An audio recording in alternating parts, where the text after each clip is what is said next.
আগেও আমাকে আমি যখন সিএজি নিয়ে বলেছিলাম 2022-এ তখনও আমার মাইক্রোফোন অফ করে দিয়েছিলেন ডেপুটি স্পিকার। এটা প্রথমবার নয়, এটা দ্বিতীয়বার মাইক্রোফোন অফ করে দিলাম। আগেবার ডেপুটি স্পিকার বন্ধ করেছিল, এবার স্পিকার নিজে বন্ধ করে দিয়েছে।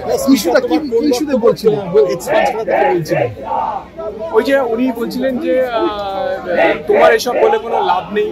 আমি বললাম যে ইউ ক্যানট ডিরেক্ট মি যে আমার by which I am getting benefited, আমার কোনটাতে লাভ হবে না লাভ হবে আপনি আমাকে সেটা ডিরেকশন দিতে পারেন না। 2013 তারপরে তার আন্ডারেতে west Bengal right to public service commission তৈরি করা হয়েছিল 2015-তে। সেই কমিশনেতে কোটি কোটি টাকা খরচা করা হয়েছে অ্যাডভার্টাইজমেন্টের মাধ্যমে। প্রত্যেক বছর প্রায় 50 কোটি টাকা। চিফ কমিশনারের মাইনে 6 লাখ টাকা, কমিশনারের মাইনে 5 লক্ষ টাকা।